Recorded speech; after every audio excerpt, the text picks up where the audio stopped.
So what are we shooting today?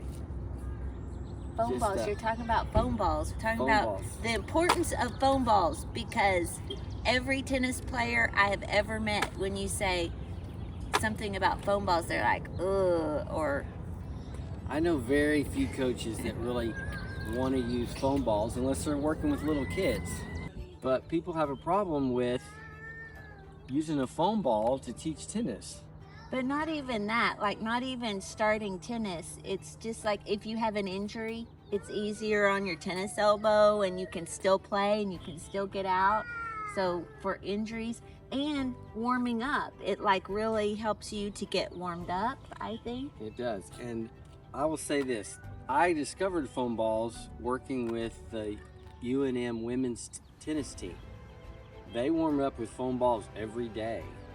And yet, everywhere I go, I say, do you want to hit some foam balls? Do you want to hit some foam balls first? Everyone has a big objection to this. And frankly, it's just not a very good objection. They're just not thinking that through all the way. If, again, I am sure that there's always a way to improve whatever you're doing by taking a step back and working on fundamentals. If it's basketball, whatever it is, whatever sport it is. When I coached gymnastics, it doesn't matter what level I was working with. They did bunny hops. We start out with some bunny hops. I mean, we just go to basics and you build every day. When you train, you build by starting at the beginning and working through. Time constraints can dictate how much time you have, what you want to do each day. But still, you know, I just don't think there's any way that you can't benefit from 5 or 10 minutes of hitting with a foam ball anytime you're going to train. So if you're beginning tennis or beginning tennis player and you're asking for lessons, you're getting some lessons, ask your coach to start with some foam balls. Like, tell them how important you think it is. I mean, you got to advocate for yourself if something's not working. Especially if you don't have good eye-hand coordination, like you haven't ever played a racket sport. We'll have a little video of Gary. Got a little bit of trouble his first time out at a racket sport. That was pickleball, but if we were going to bring him out here to tennis, we'd start with a foam ball, no matter what your age. So just a beginner, you want new lessons, buy your own foam balls. Where can you get these? I always order these online pretty much, and there's a couple. The Penn makes a good foam ball. The Gamma Revolution is a really good foam ball. There are foam balls out there that I don't like, that don't behave like a regular ball, but these have a good bounce. They bounce, they behave a lot like a regular ball. They're just a lot slower, and you really can see the spin on this ball, so you see what your ball does after you hit it. Since they're two-toned, that's very helpful. And what are those other colored tennis balls like I've seen, the green and, I mean, I know, but tell us for beginners, like there's green and yellow and orange and yellow. The 10 and under ball is an orange ball. They call that just orange ball. That's for 10 and unders, and it doesn't bounce as high. Like I said, it's good for little kids because they're short, because it doesn't behave like a regular ball. But you can go to a green dot ball, which is the 12 and under ball, and that ball does behave a lot like a regular ball, but it is slower, and you can practice with that. And it's also easier on your arm. It's not as heavy as a regular ball, but it still behaves like a regular ball. So I really like green dots for adults. That's a great ball to practice with. But the foam is still, to me, the best for creating spin and learning how to make the ball do what you want it to do, because that's what makes a good player, is controlling the ball. That's what I need to start with, some control. So let's get out there and show you're thinking how about to it so much, though. hit with this. I love the foam ball. How was that? The foam ball that's better. That's better. So part of it is the flexing. Flex more or less? More. You need to flex, and then you bring your hand forward and then let the head go over. Yeah. So it's here. But if you don't pull with the racket flex, you don't get your hand in front with it flex, you don't use your hand enough. Flex my hand. Yeah.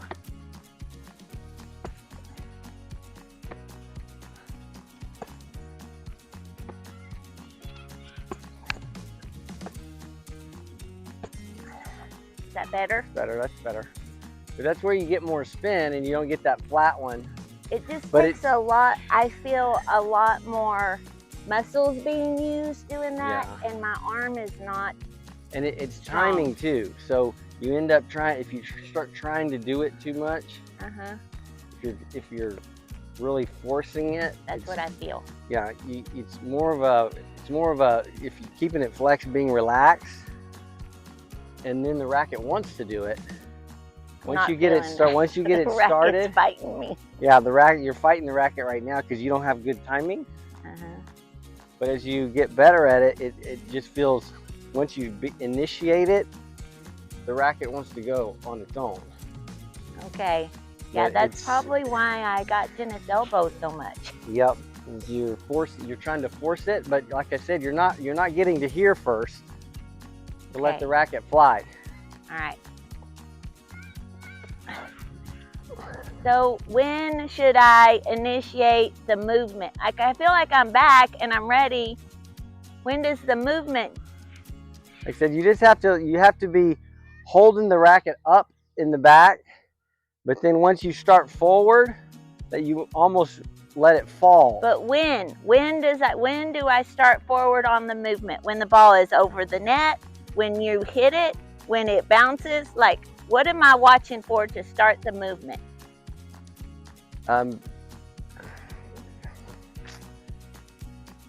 It's different on every ball. That's the issue. Every ball. Give me a general rule of thumb and see if it works. We're trying to hit right now. We're trying to hit every ball on the rise when we're up here playing with the foam. So when should I start? You should be starting forward as the ball's bouncing, as it's hitting the court. As it's coming up, you should already be going forward. Well, I'm looking way before that. I'm looking at when you're striking the ball, and I'm still late. So if I wait until... No, I mean, that's when you're going forward.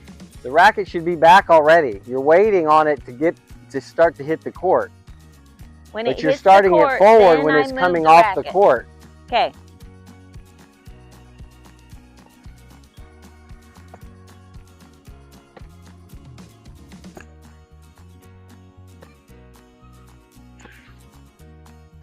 I feel like you think I'm being difficult, and I'm not. I'm really trying to figure out the timing. Well, it's not that. It's more intuitive. It's not that planned. It's intuitive for you. You can't plan it that much.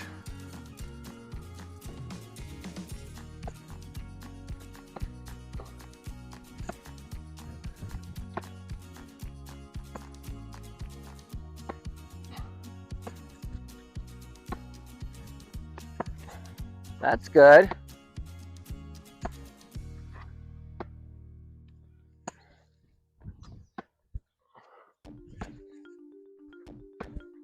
Oh, sorry. See, now my elbow's hurting. Okay, so this is why people don't play tennis and they play pickleball. Tennis is so much harder, right? The concepts are the same. I still would be telling you the same thing about your footwork on the pickleball court, but it's so much easier to hit that ball because your paddle's that long and the ball's moving so much slower. But it's frustrating in tennis because the ball moves so fast and it moves away from you that you're getting frustrated. I'm just frustrated with my forehand because I can't hit one ball out here. I'm not upset with you coaching me. I don't want you to not coach. I'm just mad. Well, you gotta take your emotions out of it and just it take a breath. Doesn't feel good. Yeah, I know. I want it to feel good. Well, we're working on it. So let's focus on your feet here. Try not to be crossed over. So you either hit completely open or you hit semi-closed with your left foot in front, but not, it never needs to get in line with your back foot or go across this line right here. It needs to be over here somewhere. Okay? And this isn't that important. This isn't that important. It can be all the way back here or it can be right here. But either way, you get to hit the ball out in front. But if you go to here, now I'm turned. Now everything I hit's going to be back here because I can't go there. I can't get a ball in front. Okay. Okay. I can't. There, that was it. But you felt yourself you're wanting to go over there. You can't do that. Oh, that was better. It hurt. Oh, it hurt. It looked better because your feet looked better.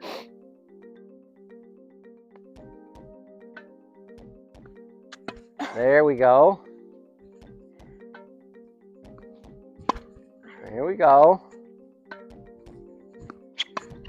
See, that's my fault. I fed it too far. I thought maybe if I fed it a little farther, you'd get further away from it. But you just do this instead, right? So I need to keep it close to you. But you got to create your own spacing. There. That was better. I don't have any more. Let's do 6 more. Okay, is my mascara running? No, you look good. You look good. So this is, we spent the morning hitting with Skylar and Rachel, and we got a good example of why people play pickleball instead of tennis. Because tennis is really hard, and pickleball, it's not that it's easy, but comparatively, yes, it is quite easy compared to tennis. It's just so frustrating because I hear your words. I hear you say, like, have an open stance, a racket needs to, and I can't make my body do it. And there's not as much margin for error here. So, and it feels really bad. So you can hit the pickleball all crazy and it still doesn't hurt your arm.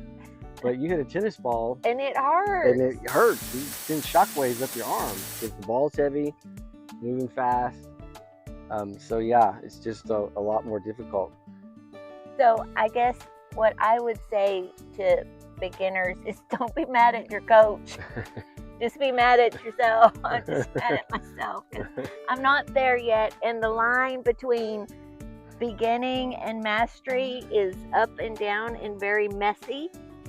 And that just means that we're moving forward, right? Yeah. I'm moving forward. You don't move forward if you don't get out there. And you have to get out there and do it. It's going to be frustrating. You're going to get frustrated. And like I said, you've got to take some pressure off yourself. You can't expect to do this very well. You can't just say, I want to be great at this and feel good, right? You have to say, it's a process. And I'm going to do the best I can every time I come out. Well, just like little Jericho learning to walk, he's going to fall a lot. Yep. And he doesn't cry as much as I do, probably. And again, more foam. The foam makes you better. Your timing's better. You have time to realize what your feet did. Because usually if I'm teaching, I can say, if I'm feeding foam, I can say, how were your feet when you struck that ball? And people can tell me. But if I hit them a regular ball and say, how are your feet when you struck that ball? They never know.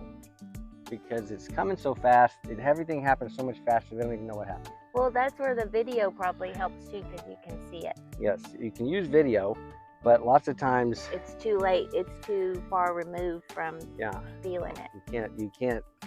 There's no connection unless you're just doing. I hit a forehand and then I see the video, and I hit a forehand and I see the video, which takes forever. And something most people can't do at the end of the lesson is kiss their coach.